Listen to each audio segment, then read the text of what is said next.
warahmatullahi wabarakatuh. Waalaikumsalam warahmatullahi wabarakatuh. Sebelumnya, perkenalkan saya Mifa Wijaya Putri, mahasiswa S1 Keperawatan dari Universitas Muhammadiyah Kudus. Di sini saya akan melakukan penyuluhan atau pendidikan kesehatan tentang persiapan kehamilan yang sehat, G. Ini udah nikah berapa tahun ya, Bu? 10 tahun ya, Pak. Lanjut. Udah punya anak berapa? 5, alhamdulillah. Baru 5. Oh, baru 5. Mau nambah lagi ya, Pak? Iya, nambah 5, biar pas 10 genap. Iya, ini pengertian persalinan adalah proses alamiah di mana terjadi dilatasi serviks, lahirnya bayi dan plasenta dari rahim ibu. Bila bumil sebentar lagi akan melahirkan, perlu mengetahui hal-hal yang apa saja yang perlu bumil lakukan atau ibu hamil lakukan dan persiapan bayi secara normal maupun operasi sesar. Apa yang harus dilakukan oleh ibu hamil? Yang pertama itu buat janji pemeriksaan dengan petugas kesehatan agar tidak menunggu lama. Yang kedua, pelajari dan terapkan panduan menjaga kehamilan sehat yang ada di buku KIA yang berwarna pink itu ya, Bu. Yang ketiga, segera periksa ke fasilitas kesehatan jika ada tanda bahaya kehamilan. Bisa ke rumah sakit, puskesmas atau bidan. Trimester pertama pada saat kehamilan yaitu waktu anak pemeriksaan dengan tes pack di rumah. Tes pack bisa dibeli di mana saja gitu. Sudah nyetop, Mbak. Oh, gitu. Soalnya jualan online test pack. Sering. Sering ya. Yang kedua yaitu saat usia kandungan 11 sampai 13 minggu cukup 1 kali pemeriksaan. Dalam kunjungan ini akan dilakukan pemeriksaan USG dan tes darah untuk mendeteksi kelainan yang mungkin dialami oleh ibu hamil dan janin. Yang ketiga, bila hasil tes positif, ibu hamil dapat menghitung usia kehamilan mulai dari hari pertama haid terakhir atau HPHT gitu. Yang keempat, memanfaatkan fasilitas konsultasi online dengan dokter kandungan, perawat, dan bidan. Yang keenam, bumil juga bisa mengikuti kelas kehamilan online yang mengajarkan cara menjaga dan mengawasi kehamilan secara mandiri di rumah. Yang ketujuh, jika pernah mengalami kehamilan ektopik, ibu hamil disarankan untuk langsung memeriksakan kehamilan ke dokter kandungan ketika hasil tes pack positif. Tidak perlu menunggu hingga usia kehamilan 11 minggu. Jika sudah memasuki trimester kedua, ibu hamil hanya perlu melakukan kunjungan fasilitas kesehatan 1 kali untuk melakukan pemeriksaan USG kehamilan, yaitu pada usia kandungan 20 minggu.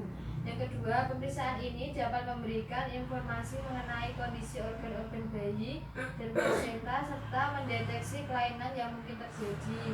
Yang terakhir, kesehatan ibu hamil juga diperiksakan secara menyeluruh gitu. Oke, Mbak. Jika sudah memasuki trimester ketiga atau trimester yang sudah hamil tua gitu ya, Bu, jadwal pemeriksaan ibu hamil trimester ketiga itu harus lebih sering lagi karena sudah mendekati waktu persalinan. Yang kedua, pada kunjungan-kunjungan ini akan dilakukan pemeriksaan darah, pemeriksaan urin dan USG untuk mengatur tumbuh kembang dan posisi janin. Apakah sudah masuk ke PAP apa belum? Itu gitu. Yang terakhir, selama di rumah ibu hamil bisa memantau DJJ atau detak jantung janin secara rutin menggunakan stetoskop, Linex atau Doppler yang bisa didapatkan di toko alat kesehatan. Atau ibu bisa juga periksa di fasilitas kesehatan gitu. Iya, Mbak. Kapan untuk jadwal kunjungan ibu hamil? Yang pertama itu 1 kali saat 28 minggu, yang kedua 1 kali saat 32 minggu, yang ketiga 1 kali saat 36 minggu, yang keempat 1 minggu sekali saat 37 sampai persalinan juga. Cara memilih tempat melahirkan, yang pertama pilihan tempat melahirkan baik itu di rumah, klinik atau rumah sakit, yaitu mempertimbangkan resiko dan manfaatnya. Diskusikan dulu dengan dokter atau bidan ibu. Yang kedua, bila ibu hamil ingin melahirkan di klinik atau di rumah, pastikan ada ambulans atau kendaraan yang dapat menjangkau tempat ibu hamil bersalin. Yang ketiga, jika ibu hamil positif COVID-19 atau memiliki gangguan kesehatan tertentu, sebaiknya jangan melahirkan di rumah. Sebaiknya dilahirkan di rumah sakit.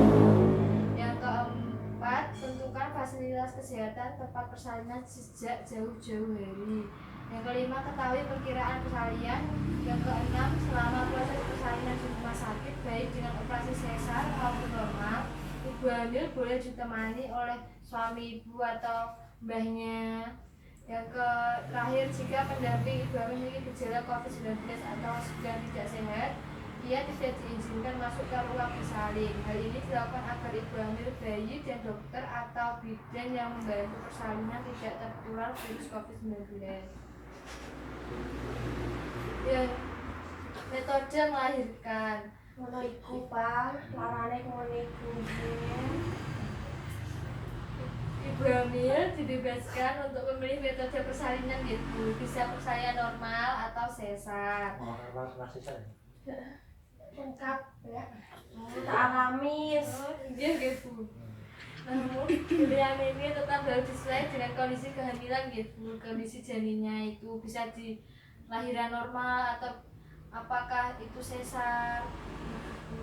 Kajian khusus tenaga ahli akan memberikan anjuran mengenai cara melahirkan yang terbaik bagi ibu hamil.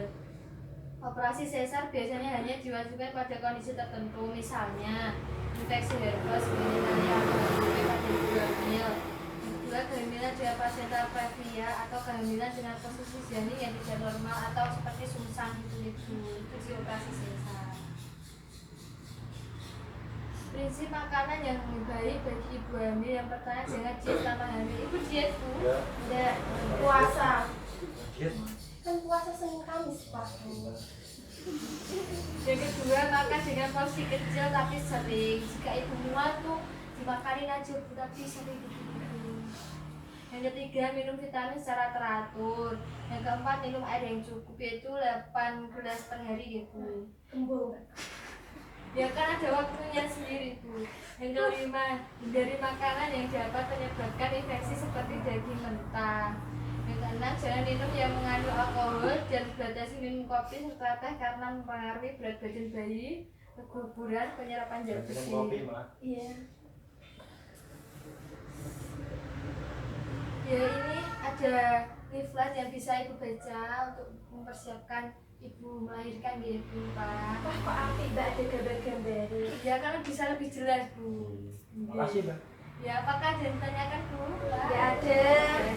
Makasih. Sudah sekian dari saya, terima kasih atas waktunya. Oke, wassalamualaikum warahmatullahi wabarakatuh. Waalaikumsalam warahmatullahi wabarakatuh.